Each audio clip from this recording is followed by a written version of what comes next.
নমস্কার বন্ধুরা, সুষমাস রেসিপিতে আপনাদের সকলকে স্বাগত। আজ আমি আপনাদের সঙ্গে শেয়ার করছি আটার তৈরি দারুণ মজাদার নাস্তা, যেটা একদিন বানিয়ে 1 মাস পর্যন্ত সংরক্ষণ করে খেতে পারবেন। প্রথমে একটা পাত্র নিয়ে নিচ্ছি আর তার মধ্যে নিয়ে নিচ্ছি ছোটো বাটির 1 বাটি আটা। এই আটাটা আমি যে বাটি মাপ করে নিয়েছি, আপনারা যে কোনো মাপ করে আটা নিতে পারেন। আটার মধ্যে দিয়েছি পরিমাণ মতো লবণ আর 1.5 চামচ সাদা তেল, চা চামচের 1.5 চামচ। তাতে দিয়ে দিলাম সাদা তেল, সেই চা চামচের 2 চামচ। এবার এই ভালো করে আটাটাকে হাতের সাহায্যে ময়াম দিয়ে নিতে হবে। ময়ামের কাজটা একটু সময় নিয়ে করতে হবে। এখানে আমি ময়ামটা খুব ভালোভাবে দিয়ে দিয়েছি। আর কি করে বুঝবেন দেখুন, এইভাবে হাতে মুষ্টি করলে একটা ঢেলা মতন তৈরি হবে আর হাত দিয়ে চাপ দিলেই কিন্তু ঢেলাটা ভাঙবে। এবার এটা সাইডে রেখে দিয়েছি। তারপর নিয়ে নিলাম একটা ছোট সাইজের বাটি, আর তাতে নিয়ে নিলাম যে বাটিতে আটা নিয়েছিলাম সেই বাটিরই হাফ বাটি দুধ কিন্তু আমি এখানে নর্মাল টেম্পারেচারে নিয়েছি। আর এই দুধের মধ্যে দিয়ে দিলাম চা চামচের 3 চামচ চিনি।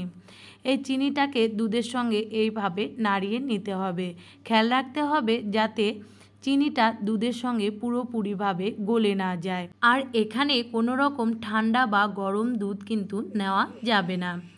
এবার যে আটাটা ময়াম দিয়ে রেখেছিলাম, এই আটার মধ্যে দুধ আর চিনির মিশ্রণটা অল্প অল্প করে দিতে হবে আর একটা ডো রেডি করে নিতে হবে। চিনি আর দুধ অল্প অল্প করে দিয়ে দিয়েছি আর একটা ডো তৈরি করে নিচ্ছি।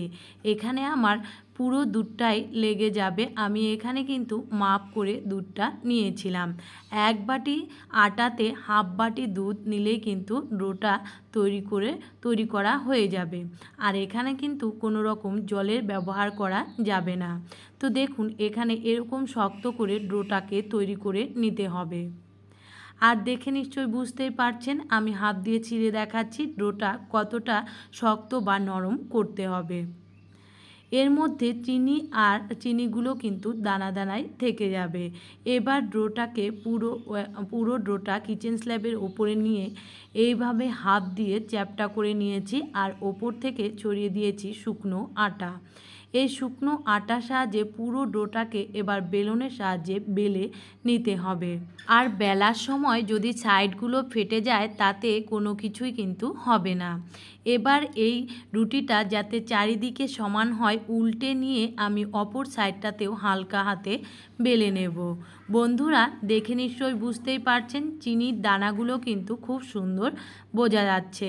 আটার এই নাস্তা তৈরি করতে আমি যেভাবে বানালাম প্রত্যেকটা স্টেপ এইভাবে কিন্তু ফলো করতে হবে। তো দেখুন, এটা বেলে নেওয়ার পর এবার একটা বোতলের ঢাকনা দিয়ে এটাকে আমি ছোট ছোট করে নাস্তাগুলো কেটে নেব। আপনারা আপনাদের পছন্দ মতো নাস্তাগুলো কিন্তু কেটে নিতে পারেন, বা ছোট সাইজের গ্লাস দিয়ে বা বাটি দিয়েও কিন্তু কাটতে পারেন। তো সমস্ত নাস্তাগুলো আমি এইভাবে কেটে নিয়েছি। এবার বাকি অংশটা হাতের সাহায্যে এইভাবে উঠিয়ে নেব। হালকা হাতে চাপ দিলেই কিন্তু এটা বাইরে বেরিয়ে আসবে।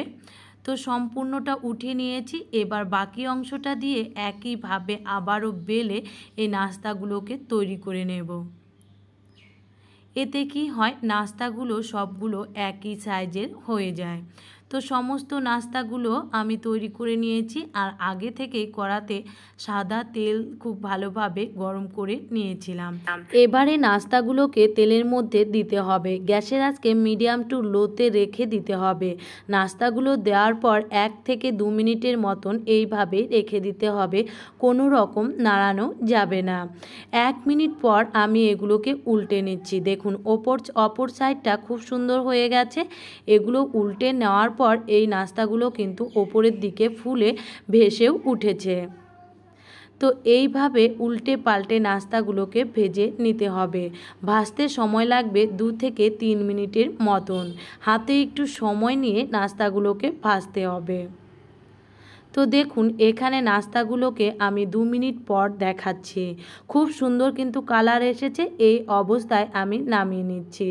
আপনারা আপনাদের পছন্দ মতো নাস্তাগুলো ভেজে উঠিয়ে নিতে পারেন। একইভাবে সমস্ত নাস্তাগুলো আমি ভেজে নেব। তো সমস্ত নাস্তাগুলো ভেজে নামিয়ে নিচ্ছি। তাহলে বন্ধুরা, আজকের এই মজাদার ক্রিপচি নাস্তার রেসিপি ভালো লাগলে ভিডিওটিতে লাইক করবেন, কমেন্ট করবেন, আর চ্যানেলে নতুন বন্ধু আসলে চ্যানেলটিকে সাবস্ক্রাইব করে দেওয়ার অনুরোধ রইল।